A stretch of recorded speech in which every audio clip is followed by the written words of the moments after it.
সম্মানিত ভিউয়ার্স, আসসালামু আলাইকুম। দেশ ও দেশের বাইরে যে যেখান থেকে আমাদের ভিডিওটি দেখতেছেন সকলকে অসংখ্য ধন্যবাদ। আজকে গিয়েছিলাম ঢাকা চকবাজার ইফতার মার্কেট। তো ইফতার মার্কেটে কী আছে ইনশাল্লাহ আপনাদেরকে দেখানোর চেষ্টা করব, এবং ইফতার মার্কেটে ইফতার কীরকম, খাওয়ার টেস্ট, এ ব্যাপারে নতুন একটা অভিজ্ঞতা হয়েছে। আমি জীবনের ফার্স্ট টাইম ওখানে গেছি, আর ওখানে যাওয়ার অন্যতম কারণ হলো আমি ওখানে ওই কোয়েল পাখি ডেলিভারি দিয়ে থাকি, যেই কারণে ইফতার মার্কেটে গিয়েছিলাম। তো আমি আগে পরে ইফতার মার্কেটে কখনো যাইনি, তো এটি আমার ফার্স্ট টাইম যাওয়া। তো কী পাওয়া যায়, এখানে কোয়েল পাখি আছে, কবুতর আছে, তারপরে খাসির এক পিস আছে, অনেক কিছু ইফতার জাতীয় জিনিসগুলো অনেকগুলো আছে। এতগুলো নাম অবশ্যই আমার সবগুলো বলা কষ্টদায়ক, অনেক কিছু নাম আমার জানা নাই, যেহেতু পুরান ঢাকার খাবার। কিন্তু আমার একটা সবচেয়ে বড় একটা অভিজ্ঞতা হলো যে আমার জীবনে আমি আমি বাইরের খাবার কিছুটা পছন্দ করি অনেকটাই বেশি। তো আমি জীবনে যত বাইরের খাবার খাইছি, সবচাইতে নিম্নমানের খাবার আমার কাছে মনে হয়েছে ঢাকা চকবাজারের খাবার। এর চাইতে নিম্নমানের খাবার আমি আর আমার এতটুকু বয়সে কোনো জায়গায় খাই নাই।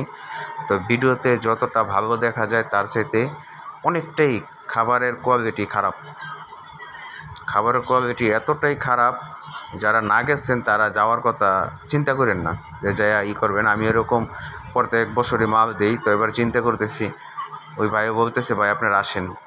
পরে আমরা 3 ভাই গেলাম যে চকবাজার যাবো, চকবাজারে এত সুস্বাদু খাবার খামু, বড় বাপের পোলায় খায়, ঠুঙ্গা বইরা বইরা লইয়া যায়, যে কথাগুলো কয় শুই না, তো আমি অবাক। তো অনেক আশা ভরসা নিয়ে গেলাম, কিন্তু অবশেষে গ্যাস্ট্রিক নিয়ে আসলাম। এই যে এই খাবারটা এত জঘন্য, এই রুটিগুলো আপনার শাহী রুটি এগুলো আপনার খাসির আছে, গরুর আছে, তারপরে মুরগির আছে, কিন্তু খাসি, গরু, মুরগির খেতে পারবেন, কোনোটার ভিতরে মাংস পাবেন না।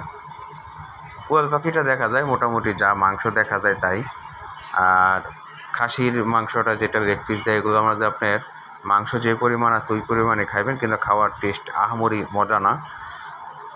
আর তবুও কোয়েল পাখি, খাসি, কবুতর 3টা খাওয়া যায়। এর ছাড়া যত আপনার ভাজা পোড়া আছে একটা কোয়ালিটি সম্পন্ন না, এবং খুবই নিম্নমানের খাবার। মানে যদিও রমজান মাসে ইফতার হিসাবে আল্লাহ পাক করাইছে, আল্লাহর কাছে হাজার হাজার শুকরিয়া যে খাইতে পারছি, রিজিকে ছিল আমার, কিন্তু তাই বলবে যে এতটা মানে জঘন্য খাবার হবে আমি কল্পনা করতে পারিনি। তো আপনারা কেউ এরকম লোভনীয় খাবার দেখে ওই জায়গায় যা ইফতার করবেন, এরকম ইফতার করতে পারেন। ওই সাইডে একটা মসজিদ আছে, বা ওখানে যা দেখতে পারেন, কিন্তু আহামরি যে খাবার খাওয়ার উদ্দেশ্যে যাবেন ওরকমটা না গেলেও ভালো হবে। আপনাদের দূর দূরান্ত থেকে যাওয়াটাই বৃথা হবে। যা গেল, তবুও যারা খাইতেছে তারা হয়তো বা অভ্যস্ত, এরকমও হতে পারে যে আমি খাবারের সাথে অভ্যস্ত না।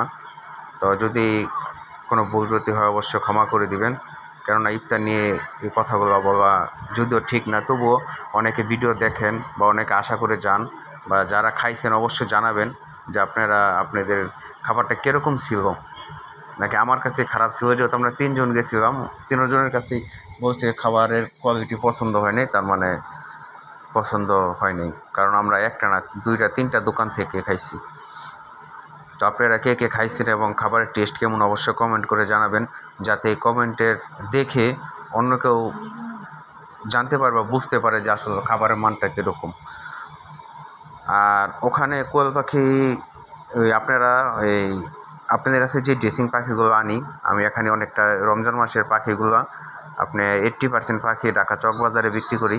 ওখানে যে পাইকার ভাইরা আছে ওনারা আমার কাছ থেকে সংগ্রহ কইরা বিভিন্ন যে দোকানদার ভাইরা আছে ওনাদেরকে দেয়।